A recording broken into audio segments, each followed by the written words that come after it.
रात के करीब 1 बजे होंगे। अनाथालय के बाहर दरवाजे पर दस्तक होती है। किसी छोटी सी बच्ची की जोर जोर से रोने की आवाज़ सुनाई पड़ी। आवाज़ इतनी तेज़ थी कि सबकी नींद खुल गई। आश्रम के प्रबंधक और कुछ सहयोगी बाहर आते हैं तो क्या देखते हैं, एक छोटी सी नन्ही सी जान रो रही थी, मानो कोई 15-20 दिन की रही होगी। ज़मीन पर एक कपड़ा बिछा हुआ था, उसी पर बच्ची पड़ी हुई थी और ज़ोर ज़ोर से लगातार रोए जा रही थी। बच्ची को कौन लाया था, कहाँ से लाया गया था, किसी को कुछ पता नहीं चला। वहाँ की वार्डन का नाम था शीला। उन्होंने तुरंत ही बच्ची को अपनी गोद में उठा लिया और अंदर ले गईं। शीला बड़ी ही दयालु, या यूँ कहें कि ममता की सागर थीं। बचपन से ही अनाथ थीं, जिसकी वजह से उन्होंने अनाथालय खोलने का फैसला किया था, ताकि उनकी तरह कोई बच्चा अनाथ न रहे, किसी को भी माँ की ममता से वंचित न रहना पड़े। आश्रम के सारे बच्चे शीला को यशोदा मैया कहकर बुलाते थे। हाल ये था कि वहाँ के बच्चे तो बच्चे, हर उम्र के लोग उनको यशोदा मैया ही बुलाने लगे थे। आलम यह था कि शीला खुद भी भूल गई थी कि उनका नाम शीला भी है। उनकी उम्र 60 साल के करीब थी।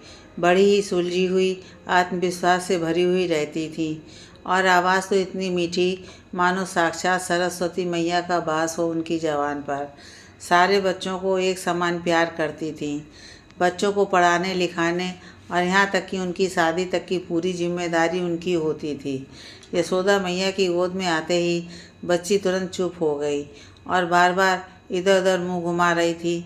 शायद भूख लगी थी। बच्ची को भूख लगी थी और यह बात यशोदा मैया बखूबी समझ गई थी, और तुरंत उसको दूध मंगवा कर पिलाती हैं और बच्ची को परिणाम देती हैं और उसकी परवरिश की सारी जिम्मेदारी अपने ऊपर ले लेती हैं। अब परी की परवरिश यशोदा मैया की छत्र छाया में होने लगी थी।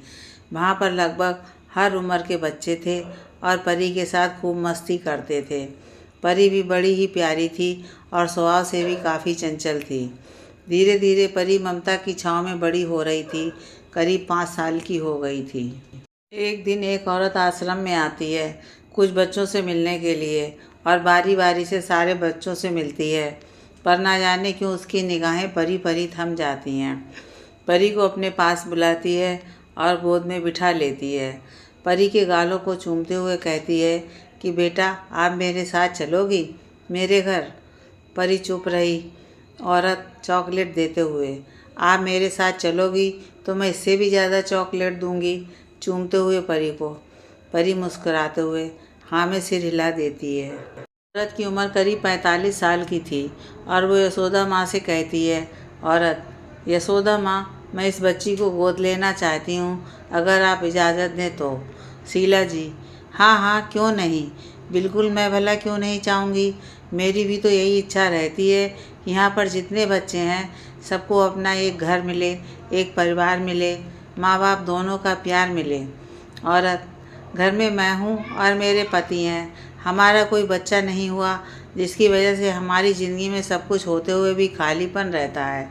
हमने कई डॉक्टरों को दिखाया पर हमें कामयाबी नहीं मिली। तो फिर मैं और मेरे पति चाहते हैं कि हम एक बच्चा गोद ले लें। शीला जी, ठीक है, सारी कानूनी कार्रवाई करके आप बच्ची को ले जा सकते हैं, पर ध्यान रहे, बच्ची को कभी भी महसूस नहीं होना चाहिए कि आप लोग असली माता पिता नहीं हैं।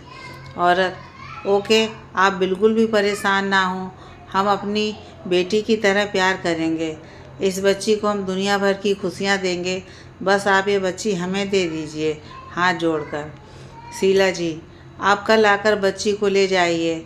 और फिर औरत बच्ची को गले लगाकर प्यार जताते हुए निकल जाती है। दूसरे दिन दोनों पति पत्नी कानूनी तौर पर बच्ची को गोद लेने की सारी प्रक्रिया पूरी कर लेते हैं और बच्ची को घर ले आते हैं। बच्ची के आने की खुशी में सारा घर सजाया गया था। बच्ची का नाम परी से बदलकर शिवी रख दिया गया, और शिवी के लिए तो मानो वो घर किसी स्वर्ग की तरह था। हर चीज़ नया सा लग रहा था। शिवी अपने नए घर में अपने नए मम्मी पापा के साथ बहुत खुश थी। दोनों पति पत्नी उसे खूब प्यार करते थे, उसकी हर छोटी छोटी खुशियों का ध्यान रखते थे। अच्छे अच्छे कपड़े, खिलौने, हर वो चीज़ लाते थे जो कि एक बच्चे की ज़रूरत होती है। जल्दी ही शिवी भी अपने मम्मी पापा के नज़दीक आ गई। भी सारा दिन पूरे घर में दौड़ती भागती रहती थी। उसके आने से पति पत्नी दोनों की जिंदगी में बहार आ गया था। घर में छाई हुई उदासी खुशियों में बदल गई थी। सिबी का जल्दी ही स्कूल में एडमिशन भी हो गया और सिबी बड़ी खुशी खुशी से फुदकते हुए स्कूल जाती थी। जल्दी ही उसने स्कूल में नए दोस्त भी बना लिए। सिबी दिखती भी बड़ी प्यारी थी और बड़ी जल्दी सबसे घुल मिल जाती थी। इसी की वजह से सारा सोसाइटी बहुत ही ज़्यादा प्यार करने लगा था सिबी से। सिबी पढ़ाई में भी काफ़ी अच्छी थी। सिबी के पैर ज़मीन पर नहीं पड़ रहे थे, मानो उसे पूरी दुनिया भर की खुशियाँ मिल गई थीं। फिर धीरे धीरे समय के साथ साथ सिबी भी अब बड़ी हो रही थी और बड़े होने के साथ साथ उसके प्रति उसके घर वालों का रवैया भी बदलने लगा था। सिबी के पापा की अचानक से नौकरी चली गई थी और सारी जिम्मेदारी अब माँ पर आ गई थी। सिबी की माँ सारा काम निपटाकर ऑफिस चली जाती थी और पापा सारा दिन घर में पड़े रहते थे।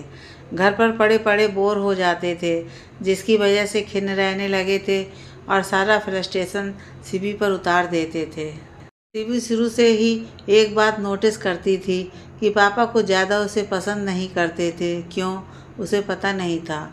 उसे ये चीज़ अंदर ही अंदर खाई जा रही थी। पापा छोटी छोटी बातों पर भी सिबी पर बरस पड़ते थे। पता नहीं किस घड़ी में हमने इस मनहूस को गोद लिया था। जब से आई है कुछ अच्छा नहीं हुआ मेरे साथ, इससे अच्छा तो हम बेऔलाद ही रहते। सिबी को यह सब बातें चुभती थीं पर कभी जताती नहीं थी। उसे भी मानो इस बात का एहसास था कि इन्होंने मुझ पर एहसान किया है गोद लेके, और चुपचाप रहती थी। शाम को जब मम्मी वापस आती थी तो सिबी सोचती थी कि मम्मी को बताऊंगी कि पापा मेरे साथ ऐसा व्यवहार करते हैं, पर कहाँ कुछ कह पाती थी। इससे पहले ही पति पत्नी का झगड़ा शुरू हो जाता और झगड़ा बढ़ते बढ़ते प्रचंड रूप में तब्दील हो जाता था। सिबी एक कोने में डरी हुई सी सहमी सहमी एक कोना पकड़कर खड़ी रहती थी। माँ जब किचन में खाना बनाने जाती थी तो गुस्से में लाल पीला होकर सारा बर्तन पटक पटक कर खाना बनाती थी। एक बार सिबी के स्कूल की तरफ से पिकनिक जाना था तो सिबी ने अपनी मम्मी से पूछा, सिबी मम्मी मेरे स्कूल के सारे बच्चे पिकनिक मनाने जा रहे हैं, क्या मैं भी जा सकती हूँ? मम्मी अनमने ढंग से, पता नहीं मुझसे क्यों पूछती है, जा अपने पापा से पूछ ले, अगर वो कहेंगे तो ही जाना, वरना कोई ज़रूरत नहीं है। सिबी, पर मम्मी सिबी की बात को बीच में ही काट कर, और हाँ मुझे ऑफिस जाना है, देर हो रही है, शाम को बात करेंगे। और माँ अपना पर्स लेती है और ऑफिस के लिए निकल जाती है। सिबी बेचारी परेशान सी मन ही मन सोचने लगी कि पापा से कैसे पूछूं, कहीं गुस्सा हो गए तो। खुद से बातें करते हुए, अरे तो क्या हुआ, मेरे पापा हैं, मना थोड़ी करेंगे, चलो एक बार पूछने में क्या जा रहा है। देर तक सोच विचार कर आखिरकार पापा के पास पहुंच गई सिबी। सिबी, पापा पापा, क्या है, घूरते हुए। सिबी, वो पापा मेरे सारे फ्रेंड स्कूल की तरफ से पिकनिक पर जा रहे हैं, मैं भी जा सकती हूँ? पापा गुस्से में लाल आंखें करके। ऑल इंडिया रेडियो की तरह शुरू, हाँ हाँ मैडम को पढ़ाई से ज़्यादा पिकनिक मनाने का शौक़ है। पापा आगे चिल्लाते हुए, पैसे का पेड़ है ना मेरे पास, वही चढ़ूँगा पेड़ पर और झाड़ दूँगा, और तू वही पैसे लेकर चली जाना पिकनिक पर, हाँ, व्यंग मारते हुए। सिबी, नहीं पापा ज़्यादा पैसे नहीं लगेंगे, बस यही कोई 1500 रुपये। पापा आंखें बड़ी बड़ी करके, हे भगवान तेरे लिए 1500 रुपये कुछ नहीं है। हाँ तेरा बाप तेरे लिए खजाना जो छोड़ गया था, जो तुझे पैदा करके मेरे माथे पर मर गया, मन ही मन बड़बड़ाते हुए बोला। सिबी, आपको मुझसे प्रॉब्लम क्या है पापा? रोते हुए, आप बार बार मुझे ताने क्यों देते हो? पापा तड़ाक से एक थप्पड़ दे दिए सिबी को। मासूम बच्ची सिबी महज 8वीं कक्षा में पढ़ रही थी और अब उसका मन विक्षोभ से भर जाता है। वो खुद से ही 1000 बार पूछती है कि क्यों मुझे पैदा करने वाले माँ बाप मुझे छोड़ गए, और इसमें मेरी क्या गलती है जो बार बार मुझे सुनाया जाता है। पहले सब कितना अच्छा था, काश मैं बड़ी ही नहीं हुई होती। सिबी रोते रोते कब सो गई उसे पता ही नहीं चला। कब शाम हो चुकी थी और उसकी माँ वापस आ गई थी। अपनी माँ की तेज़ तेज़ आवाज़ सुनकर जब बाहर आती है तो देखती है मम्मी पापा की फिर से लड़ाई हो रही थी। परिवार के प्रॉपर्टी को लेकर दोनों पति पत्नी में बहस हो रही थी। शिवी चुपचाप किचन में जाकर कुछ काम करने लगती है। शिवी को भी अब धीरे धीरे आदत सी पड़ गई थी रोज़ रोज़ के झगड़ों की। शिवी की स्कूल में एक फ्रेंड थी जिसको शिवी अपनी सारी बातें बताती थी और अपना मन हल्का कर लेती थी। शिवी धीरे धीरे 9वीं कक्षा में पहुंच गई थी और अब आलम यह था कि घर में अब शिवी का दम घुटने लगा था। शिवी के घर की हालत भी ख़राब हो गई थी। मम्मी की भी जॉब चली गई थी और इन सब चीज़ों की जिम्मेदारी शिवी के मत्थे मढ़ दिया जाता था। आलम यह था कि घर में बुरा चाहे जिसके साथ हो पर वजह शिवी बनती थी। ज़मीन जायदाद का झगड़ा हो तो शिवी, नौकरी छूटी तो जिम्मेदार कौन? शिवी। शिवी भी रोज़ रोज़ के झगड़ों और तानों से तंग आ चुकी थी, पर करे तो क्या करे। जैसे तैसे शिवी का एक एक दिन गुजर रहा था और अब शिवी 10वीं में आ गई थी। एक दिन पापा का ब्रेन हैमरेज हो जाता है और पैरालाइज हो जाता है। अब तो शिवी की मम्मी सारा दिन शिवी को ताने मारती थी कि मम्मी कहती है कि हे भगवान, पता नहीं किस घड़ी में हमने इसे गोद लिया। जब से आई है हमारे घर हमारे साथ कुछ भी अच्छा नहीं हुआ। पता नहीं किसका खून है, ना जाने किसका पाप है, किस किस से पैदा हुई थी। मर जाती तो अच्छा था, कम से कम हमें इस लड़की का मुंह तो नहीं देखना पड़ता। सारा दिन शिवी को उसकी माँ बड़बड़ाती रहती थी। शिवी को अब यह सब बर्दाश्त करना भारी पड़ रहा था और अगर कुछ भी जवाब देती तो थप्पड़ खाना पड़ता था। शिवी चुपचाप से अपनी पढ़ाई पूरी करने में जुट गई थी। उसे अब लगने लगा था कि अब मेरा यहाँ से जाना ही अच्छा रहेगा, पर घर छोड़ने से पहले वो अपनी 10वीं की पढ़ाई पूरी करना चाहती थी। जैसे तैसे 10वीं का एग्ज़ाम पूरा हो गया था। अब शिवी सारा दिन यही सोचती थी कि क्या करूं, कहाँ जाऊं, पर हिम्मत नहीं जुटा पाती थी घर से निकलने की। झारखंड के एक छोटे से शहर में पली बड़ी हुई शिवी किसी को नहीं जानती थी और ना ही उसका कोई रिश्तेदार था जो कि उसकी मदद करे। घर में भी रहना शिवी के लिए आसान नहीं था। शिवी हर रोज़ सोचती थी कि इस नरक से बाहर निकल जाऊं, क्योंकि हर रोज़ उसे ताने मिलते थे। हर रोज़ हालात बद से बदतर होते जा रहे थे। एक दिन शिवी ने चुपचाप से घर छोड़ दिया और मुंबई पहुंच गई। महज 15-16 साल की उम्र थी उसकी। न सर पे छत था, न खाने के लिए रोटी। मुंबई में सारा दिन इधर उधर खाक छानते छानते जब रात होती तो शिवी वहीं फुटपाथ पर जो गरीब और अनाथ बच्चे रहते वहीं उन्हीं के साथ सो जाया करती थी। एक दिन एक बूढ़ी औरत आती है जो कि गरीबों में खाना बांट रही थी। उसकी नज़र शिवी पर पड़ी तो उन्होंने शिवी को अपने साथ चलने को कहा, पर शिवी को अपनी सौतेली माँ के ताने याद आते हैं और वो जाने से मना करने लगी। पर वो बूढ़ी औरत भी पीछे हटने वालों में नहीं थी। बूढ़ी औरत, बेटा तुम्हें देखकर लगता है कि तुम घर से भागकर आई हो, क्योंकि मैंने तुम्हें कभी यहाँ पर नहीं देखा। शिवी, हाँ जी, मैं यहाँ पर नहीं आई हूँ, बड़ी शालीनता से जवाब दिया शिवी ने। बूढ़ी औरत, चलो मेरे साथ, ये जगह तुम्हारे लिए सेफ नहीं है। मेरा एनजीओ है, तुम्हारी तरह कई लड़कियाँ रहती हैं। शिवी, नहीं नहीं माई, मैं आपके साथ नहीं चलूँगी। अगर आप मेरे लिए कुछ करना चाहती हैं तो बस एक नौकरी दे दीजिए, हाथ जोड़ते हुए। बूढ़ी औरत, बेटा तुमने मुझे माई कहा है तो फिर फ़िलहाल में तो तुम्हें मेरे साथ चलना ही पड़ेगा। शिवी की तरफ ममता भरी नज़रों से देखकर और सर पर हाथ फेरते हुए बोली। अब तो शिवी भी उस बूढ़ी औरत माई के साथ चल दी और रास्ते में गाड़ी में बैठे बैठे शिवी ने अपना सारा हाल कह सुनाया और रोने लगी। माई ने बड़े प्यार से शिवी को समझाने लगी, बेटा जो हो गया उसे बुरा सपना समझकर भूल जाओ और अब अपने आने वाली ज़िंदगी के बारे में सोचो। शिवी, पर माई, क्या कोई माँ अपने बच्चों को जन्म देकर ऐसे किसी अनाथ आश्रम में छोड़ सकती है? माई, नहीं बेटा, हो सकता है तुम्हारी माँ को ये सब पता ही ना हो, या हो सकता है उनको तुम्हारे ज़िंदा होने की बात बताई ही ना गई हो। कुछ भी हो सकता है, तुम इतना मत सोचो। बात करते करते कब माई का घर आ गया पता ही नहीं चला। घर आकर माई ने शिवी को नहा धोकर तैयार होने के लिए बोला और ख़ुद किसी से फ़ोन पर बात करने लगी। थोड़ी देर बाद जब शिवी आती है तो माई कहती हैं कि शिवी, कॉल सेंटर में जॉब करोगी?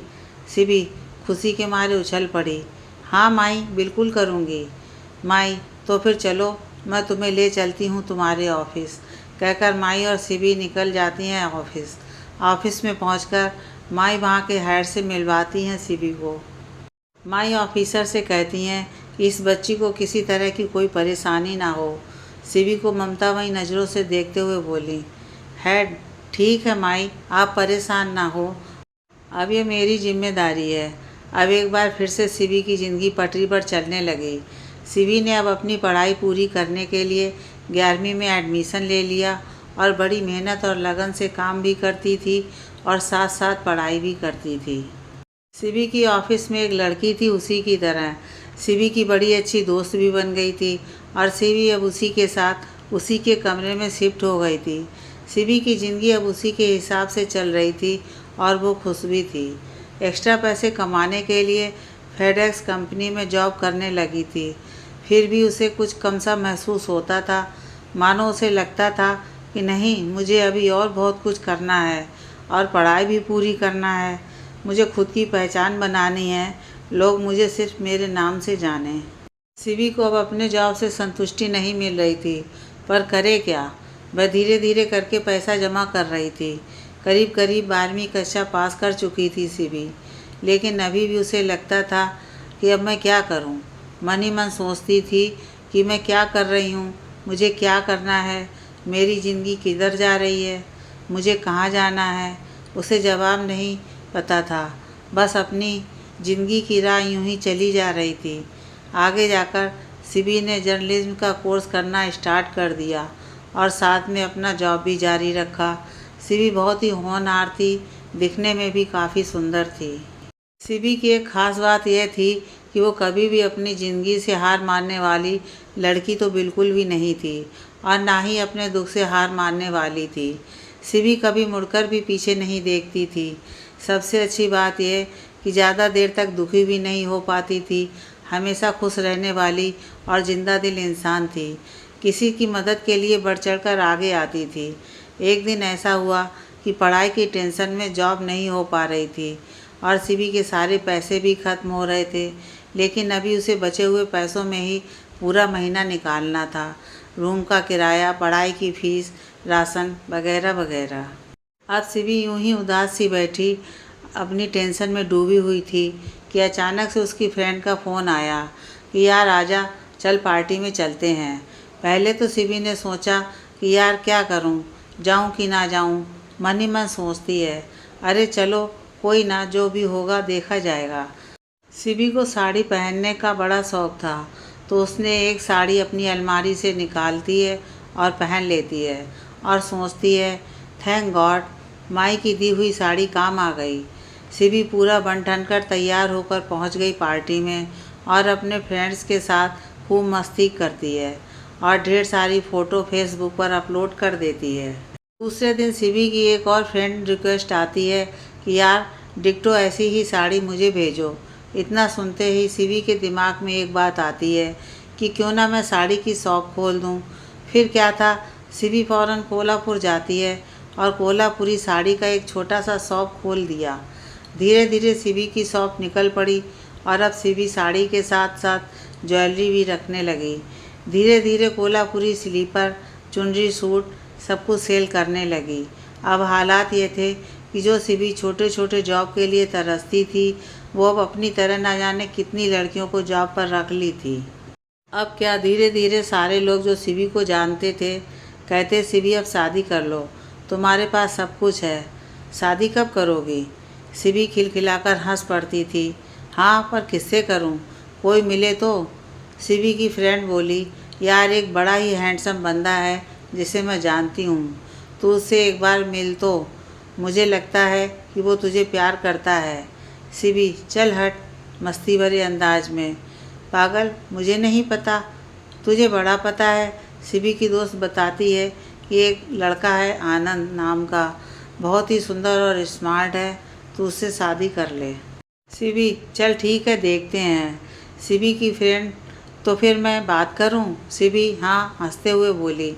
एक दिन आनंद को लेकर सिबी की फ्रेंड आती है और आनंद और सिबी एक दूसरे से बातें करते हैं। सिबी का अपना एक माई के सिवाय तो कोई नहीं था, सो शिवी ने माई को ही बुला लिया था अपनी तरफ से शादी के बारे में लड़के से बात करने के लिए। आनंद ने शिवी को देखते ही पसंद कर लिया और कहीं ना कहीं शिवी को भी पहली नज़र वाला प्यार होने लगा था। शिवी की तरफ से माई और आनंद की बड़ी बहन ने तुरंत ही रिश्ता पक्का कर दिया। शिवी जो कि सिर्फ पढ़ाई और काम के बारे में सोचती थी, वो अब सिर्फ और सिर्फ आनंद के ख्यालों में खोई रहती थी और यूं ही क्या क्या सोचकर मुस्कुरा पड़ती थी। शिवी पूरे उमंग और उत्साह से अपनी शादी की तैयारियों में जुट गई थी। शिवी की शादी पूरे रीति रिवाज से अरेंज मैरिज की तरह ही संपन्न हो गई और शिवी भी हर लड़की की तरह अपने पिया के साथ चल पड़ी। शिवी इतनी खुश थी कि पूछो ही ना। आनंद का घर 2 कमरों का छोटा सा ही किराए का घर था। बड़ी बहन ने सारी तैयारी की हुई थी शिवी के स्वागत की, और सच धूमधाम से शिवी का गृह प्रवेश भी हुआ। जैसे तैसे करके सारा दिन रस्म रिवाज में बीत गया था। अब आया था समय शिवी का पिया मिलन का। शिवी अपने मन ही मन खुश थी कि आखिरकार मुझे अपना परिवार मिल ही गया। बचपन से तरसती हूँ प्यार के लिए, अब वो प्यार मुझे आनंद से मिलेगा। हजारों सपने लेकर लाल सुर्ख जोड़े में सज धज कर बैठे अपने पिया का इंतजार कर रही थी। आनंद जैसे ही कमरे में आया, शिवी उठ खड़ी हुई और धड़कनें तेज रफ्तार से चलने लगी थीं। आनंद भी बड़े प्यार से शिवी को अपने पास बैठा लिया। शिवी को आनंद से ढेर सारी बातें करने थीं, पर शायद आनंद को सुनने का बिल्कुल भी मन नहीं था और उसने शिवी के होठों को अपने होठों से लाग कर दिया। दोनों एक दूसरे को अपनी बाहों में भरकर एक दूसरे में पूरी तरह समाते चले गए। 2 जिस्म एक जान हो गए। शिवी की आज की सुबह सबसे अलग थी, सबसे शानदार थी। आनंद बाथरूम में फ्रेश होने जाता है तो शिवी ने फटाफट सोचा कि मैं हलवा बनाती हूँ, आनंद को अच्छा लगेगा। आनंद के बाहर आते ही शिवी ने हलवा लाकर रख दिया। आनंद, ये क्या है शिवी? शिवी मुस्कुराते हुए, हलवा। आनंद गुस्से में, पर मैं ये नहीं खाता, चिल्लाते हुए, तुमने किससे पूछकर ये बनाया है? शिवी, सॉरी, मुझे नहीं पता था कि तुम नहीं खाते हो, पर कोई बात ना, अब आप मेरी मर्जी से खाएंगे, खुश होकर हक जताते हुए। आनंद, प्लीज़ शिवी, मुझे ये सब नहीं पसंद है और आइंदा से मेरी किसी भी चीज़ को छूना भी मत, कहकर आनंद बाहर निकल गया। शिवी के एक झटके में मानो सारे सपने चकनाचूर हो गए। कुछ देर पहले तो हवा में उड़ रही थी शिवी और अभी मानो तेज़ी से उठाकर किसी ने धम से पटक दिया हो। शिवी को लगा शायद थोड़ा सा गुस्से वाला है, पर ठीक है, बदल जाएंगे मेरे प्यार से। शिवी की ज़िंदगी एक बार फिर से बिजी चलने लगी थी, या फिर पहले से भी ज़्यादा।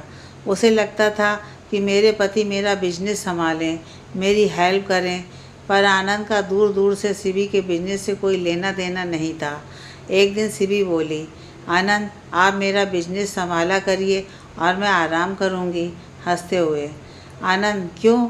मैं तुम्हारा कोई नौकर नहीं हूँ और मेरे काम में दखल मत दिया करो। शिवी गुस्से में पूरा लाल पीला हो जाता है। शिवी को कुछ नहीं समझ आता था कि क्या करे कि आनंद उसकी बातों को सुने और समझे भी। वो जो भी करती थी, आनंद उसका उल्टा ही मतलब निकालता था। एक बार जब कोरोना काल में संपूर्ण लॉकडाउन हुआ तो देश के लॉकडाउन के साथ साथ शिवी का भी लॉकडाउन शुरू हो गया। अब आनंद पूरी तरह हमेशा घर में रहने लगा था और शिवी को कहीं ना कहीं पूरा भरोसा था कि अब तो पक्का आनंद मुझे समझेंगे। शिवी चाहती थी कि आनंद उसे समय दे, उसका साथ दे, पर आनंद अपनी दुनिया में मस्त रहता था। अब आलम यह था कि आनंद अपनी सारी फ्रस्ट्रेशन शिवी पर उतारने लगा था।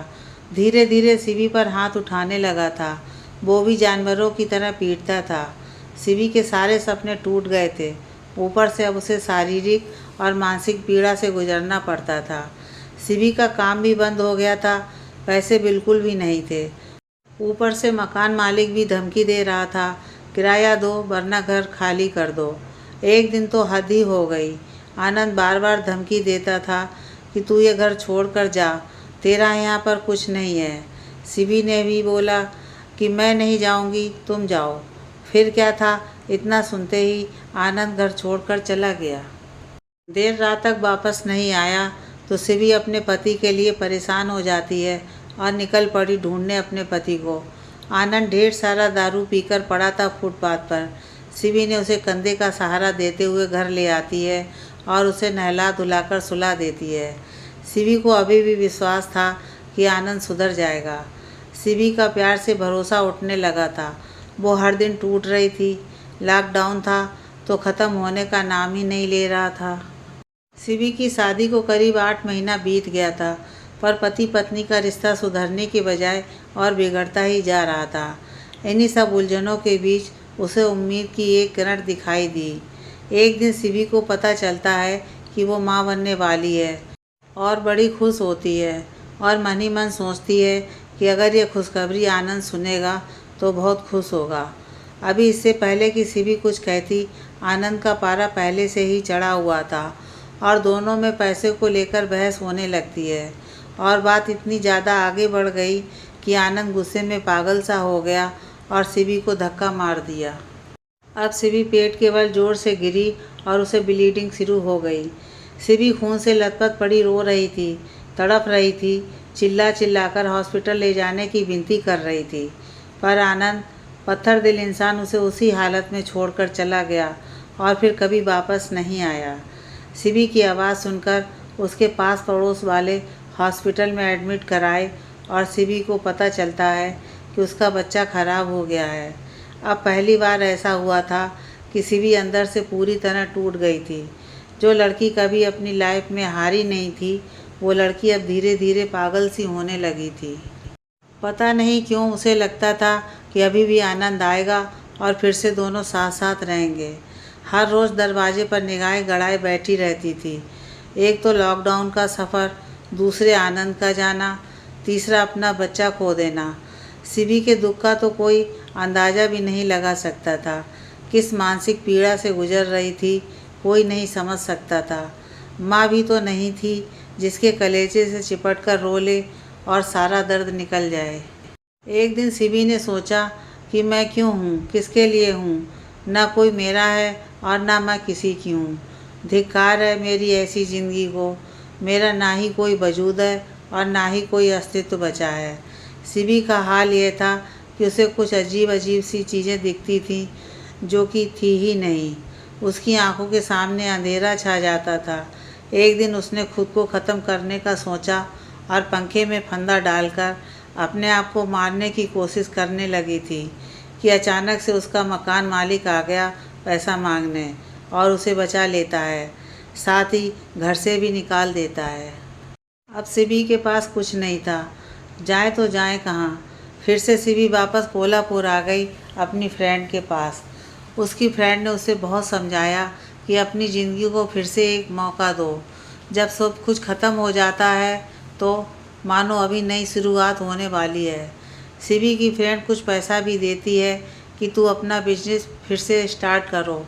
सिवी भी अब अपने अगली लड़ाई के लिए खुद को तैयार कर लेती है और फिर से अपनी साड़ी वाली शॉप स्टार्ट करने में जुट गई और धीरे धीरे उसकी मेहनत भी रंग लाने लगी। सिवी की ज़िंदगी में प्यार के लिए कोई जगह नहीं बची थी, क्योंकि उसे अब प्यार शब्द से नफरत हो गई थी। 3 साल में सिवी का बिजनेस ऊंचाइयों पर पहुंच गया था और सिवी को लगभग पूरा कोल्हापुर जानने लगा था। अब तो सिवी का सिर्फ एक ही लक्ष्य था, अपनी तरह हर उस बेसहारा लड़की की मदद करना जिनका कोई नहीं है। हर किसी की ज़िंदगी में संघर्ष होता है और हर किसी की लाइफ में ऐसा एक पल आता है कि लगता है कि मैं क्यों हूँ। पर हो सकता है भगवान ने कुछ स्पेशल करने के लिए सिर्फ आपको चुना हो।